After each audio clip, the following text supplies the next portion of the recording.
안녕하세요. 코인우먼입니다. 오늘은 2023년 4월 27일 목요일입니다. 구독과 좋아요, 알림 설정 정중히 부탁드리며 오늘 영상 시작하겠습니다. 오늘 새벽 4시에서 5시 사이에 암호화폐 시장에 급락이 있었습니다. 은행들의 1분기 실적 발표에 의해서 퍼블릭 리퍼블릭 1분기 실적이 형편없음이 확인이 되자 어제 해당 주가가 50% 급락에 이어서 오늘은 약 30% 추가 급락이 진행이 된 상황인데요. 어제 이러한 이유 때문에 상대적으로 비트코인과 암호화폐 자산이 오히려 안전하다는 인식과 함께 암호화폐 시장이 다시 상승세를 이어갔습니다. 그런데 잘 나가던 상승세가 갑자기 오늘 우리나라 시간으로 새벽 4시경 급락이 시작이 되었는데요. 리플 RSI도 보시면 새벽에 한때 30대까지 떨어진 모습을 보이고 있습니다. 그런데 이는 순간적인 하락일 뿐이고 대세 흐름은 여전히 상승세임을 보실 수 있는데요. 따라서 이는 일부 세력이 롱 포지션 선물을 청산시키기 위한 의도로 보여지고요. 우리는 선물로만 거래를 하고 있기 때문에 지금 진행 중인 이러한 대세 상승장의 분위기 그대로 가는데 큰 무리는 없으셨을 거라고 생각이 됩니다. 그러면 롱 포지션 청산이 왜 이루어졌느냐? 이를 두고 말이 많은데요. 우선 잘못된 보도가 영향을 미쳤다라는 이야기를 합니다. 그렇다면 잘못된 보도가 무엇이냐? 마운트 곡스 채권단과 미국 정부가 대규모 비트코인 거래에 나섰다는 내용인데요. 암호화폐에 투자하시는 분들은 마운트 곡스의 세기의 해킹 사건 잘 아실 겁니다. 해킹으로 인해서 2014년 파국에 치달은 당시 세계 최대 거래소인데요. 2021년에 일본 파산 법원은 마운트 곡스 채권단에게 14만 8천 개에 달하는 비트코인 보상을 판결을 하면서 조만간 해당 물량들이 채권단에게 풀릴 것으로 밝혀졌습니다. 그런데 해당 물량과 관련해서 마운트 곡스와 미국 정부가 대규모 비트코인 매도에 나섰다는 루머가 퍼졌고요. 투자자들이 공포에 잠겼으며 이것이 비트코인 상승 기세를 꺾었다는 것입니다. 하지만 블록체인닷컴을 비롯해서 다수의 온체인 분석 플랫폼들이 조사에 나선 결과 해당 보고는 오보로 밝혀졌다고 하고요. 마운트 곡스와 미국 정부가 대규모 비트코인 거래에 나선 흔적이 발견되지 않았다고 합니다. 그렇지만 오보를 남겼던 암호화폐 트랜잭션 추적 플랫폼 아캄이 공식 트위터를 통해서 해당 오보가 비트코인의 단기 하락의 원인이 아니다.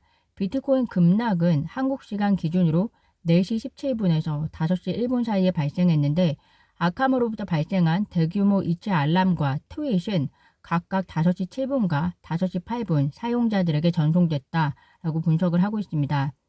이번 비트코인의 단기 하락의 원인이 오보가 원인이었든 그렇지 않았든 중요한 것은 어쨌든 현재는 하락장은 아니라는 것이 시장의 분위기이고요. 그렇기 때문에 암호화폐 공포 탐욕 지수 역시 전날 대비해서 3포인트 오른 59를 기록하면서 탐욕 단계가 유지가 되었습니다. 제가 어제 영상을 통해서 한국 시간으로 27일 6시 30분경에 미국 캘리포니아 연방법원에서 리플 XRP가 증권이라고 주장하는 일부 보유자들이 리플에게 제기한 집단소송 관련 공개 심리가 진행될 예정이라고 공유를 드렸었습니다. 이번 심리에서는 리플을 고소한 원고 측의 대표 자격 인정 여부를 놓고 양측의 구두 변론이 진행될 예정이었었는데요. 소송 제기 당시에 XRP 보유 기간이 단지 2주로 알려진 트레이더인 원고 브래들리 소스탁이 집단 소송에 참여하는 XRP 투자 손실 피해자 및 XRP 보유자를 대신해서 소송에 임할 대표 자격을 부여해달라고 법원에 요청한 사건입니다. 이번 심리 과정은 안타깝게도 캘리포니아의 오랜 역사상 법정 조언자는 변론할 수 없다는 규칙에 의해서 이번 소송에서도 역시 법정 조언자를 자처했던 존 디튼 변호사가 변론할 수 없었고요. 다만 해당 심리는 온라인을 통해서 중계되면서 판사는 500명의 일반 대중에게 온라인 방청을 허용한 것으로 전해졌습니다. 해당 심리 과정을 방청했던 존 디튼 변호사가 본인의 감정을 트윗에 다음과 같이 남겼는데요. 나는 이 온라인 심리 과정을 보면서 법조계에서 이렇게 좌절한 적이 없다.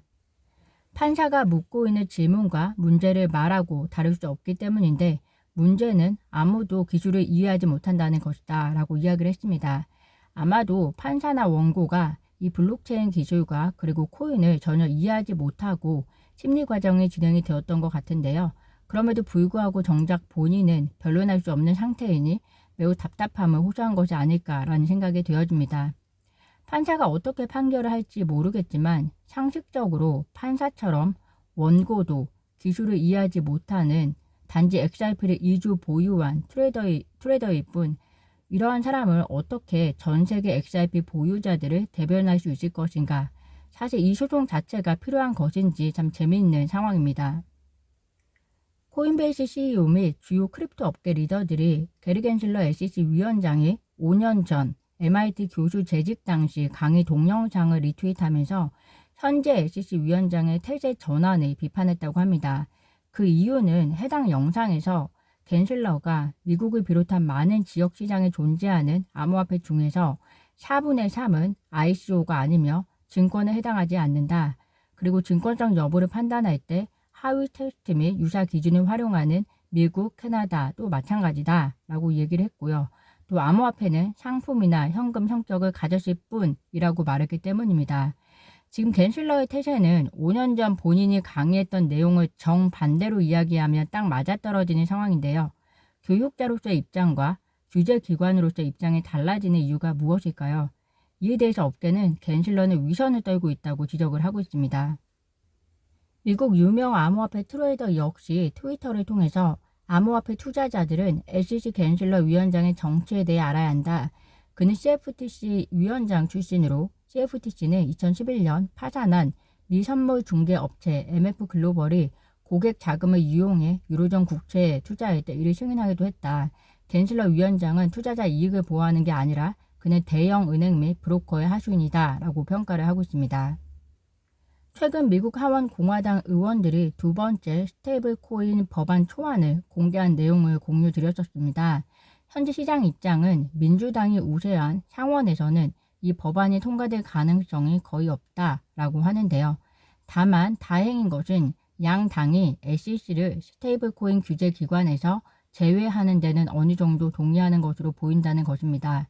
어쨌든 현재 민주당에서도 그들의 주도하에 스테이블 코인 법안이 곧 새롭게 발의될 것으로 예상이 되는데요.